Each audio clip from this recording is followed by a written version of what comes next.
Welcome back to our series on understanding and transforming anxiety. In the last video, we introduced the concept that anxiety is not a disorder. It's a protective mechanism that becomes overly sensitive. That's all. Today, we delve deeper into the roots of this response and uncover what really causes anxiety. Understanding the origins of your anxiety is crucial. It's like being a detective in your own life, tracing back the events, beliefs, and experiences that have shaped how you react to the world around you. Remember, it's not your fault. Many of us experience anxiety. Sometimes it seems to have no direct cause or trigger. It can feel random and confusing.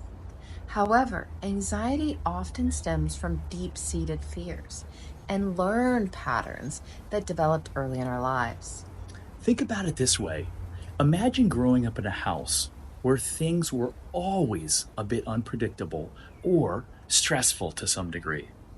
Maybe the adults around you were often upset, or maybe there were constant arguments. A lot of us, including myself, didn't realize back then how growing up like that could affect us as adults. We might think we had a normal childhood because it felt normal. After all, it's all we ever knew, right? But even everyday stuff like someone yelling, missing your sports games, or even getting a new baby brother or sister can shake things up more than you might imagine. When you grow up like this, you learn to always be on guard, always ready for the next stressful thing. Over time, this always on guard mode can get stuck. It gets stuck as your brain's go-to setting, which can be really tough to switch off. Here's how it happens. Maybe your mom or whoever took care of you was often in a bad mood or stressed out. Maybe they just weren't there for you emotionally. Maybe there was always tension at home, whether it was from money worries or someone being sick or just nonstop bickering and arguing. These kinds of things during childhood can plant seeds for anxiety that grow with you into adulthood. This heightened state of alert is what we often refer to as the fight or flight response. It's a survival mechanism that serves us well in genuinely dangerous situations. However, when this response is triggered too easily or too often, it can lead to chronic anxiety. Moreover, our thought processes, how we interpret situations and react to stress, can either amplify or dampen our anxiety.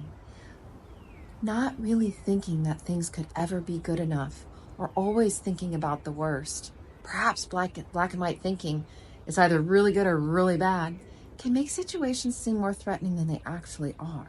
Understanding these factors helps us see the bigger picture. It's not just about dealing with the symptoms of anxiety. It's about understanding and addressing these underlying causes. And by doing so, we can start to make meaningful changes that reduce the power that anxiety has over our lives. On our journey together, we will uncover the source of the anxiety. By getting to the root, deep in your subconscious, we are able to change your thinking and thus your behavior. Remember, you were not born with anxiety. It was a learned behavior that your mind created to help you through a stressful time. The only way to truly heal anxiety is to go to the source of what created it in the first place. Remember, it's not your fault. In our next video, we'll discuss transformative techniques that target these deeper causes of anxiety. Thank you for joining us today. Remember, understanding the roots of your anxiety is the first step toward a more peaceful and empowered life. We look forward to continuing this journey with you. See you on the next video.